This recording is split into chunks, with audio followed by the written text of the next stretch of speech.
Good afternoon. Thank you, Provost Ferguson, Chancellor Vandergrift, members of the Board of Trustees, and all of the deans and faculty who are here today. Congratulations to my fellow students on earning our degrees, and thank you to SIUE for the education that we've received these past few years. Lastly, and most importantly, a huge thank you to all of our friends and family for coming out this way today to celebrate our accomplishments and to usher us into the next phase of our lives. But what are we going to do in that next phase? There are certain traits that have brought us this far: patience, dedication, and will. But what are we going to do with the MA, MS, BA, BS alphabet soup that follows our names? We have to find a challenging problem that we are passionate about. A Roman emperor, Marcus Aurelius, meditated on this subject. He wrote, "People who love what they do wear themselves down doing it. They even forget to wash and eat." When they're really obsessed by what they're doing, they'd rather give up eating and sleeping than to quit practicing their arts. Now, for those out here today, if you're this passionate about what you've learned at SIUE and what you are about to embark on, then congratulations. I'm happy for you. And if not, there's still time left to find something that brings you closer to Aurelius's level of enthusiasm. I remember a high school math teacher of mine. His wife was 61 years old and had decided to go back to school to study acupuncture because she wanted to open up her own shop. And I asked her, "What spurred this? What made you so interested in doing this? Why?" And she explained how it was something she had always been interested in, but with family and everything else, there had never been a good time to pursue it. And finally, she had just accepted that it wouldn't be something that she would get to do in her lifetime. But then she met someone who was 80 years old and owned a string of tanning salons. And while talking with them, then she found out that they had opened up this string when they were 72. They had begun their work only 8 years ago and grown it so far. And from there, she decided there was no sense in waiting any longer. Now, obviously, most of you are under the age of 72, so if she doesn't have an excuse, none of you do either.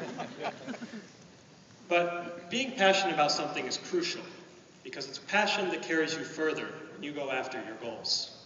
When patience falters, when dedication fades, and when will dwindles, you have to have some sort of internal core to fall back on, something to set a fire in your gut.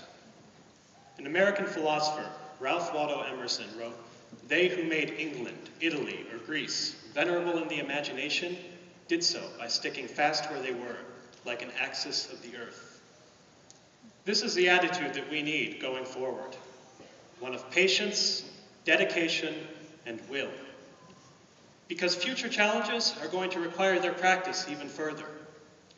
One thing we could rely on while pursuing our degrees was a steady string of demarcation points. Now, what I mean by that is we'd ask ourselves questions with definite answers. Things like, how many semesters left until I graduate? How many weeks until this semester is over?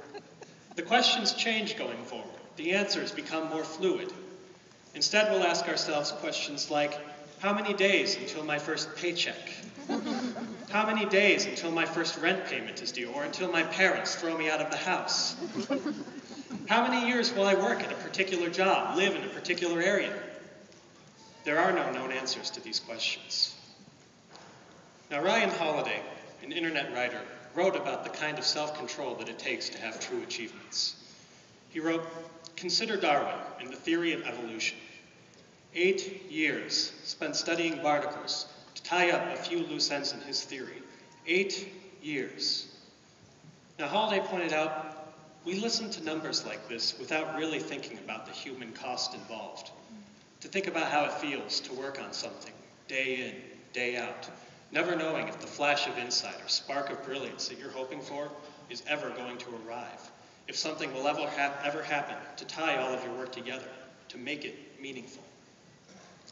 And to be able to do that calmly, gracefully. My classmates, that's a real burden that we have. To push forward, dealing with the stresses of family, friends, coworkers, strangers, and to work with them patiently and with empathy. Knowing that when they fall short, it's not because of something that we said or did, just because of how they felt at that moment in time. Marcus Aurelius also wrote, "What is divine deserves our respect because it is good, but what is human deserves our affection because it is like us." Now, many of you are going to remember those times over the past 4 years where things didn't work out okay. You're going to say, all right, what if I do have to start over though? What if everything just goes kaput? But few losses in life are impossible to recover from. You're going to be thinking about those times that you disappointed yourself, the people around you, your family and friends, and you just couldn't keep all of the plates balanced that you were trying to spin at once. But the fact that you're all here today is proof that over time, things turned out okay. Things have been all right.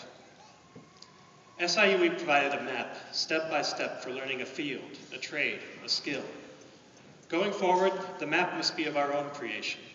So go, weave your will into the world around you. Grow your relationships, your community, and everything else that surrounds you. Do it with patience, dedication, and will. And do it passionately. Thank you, and congratulations.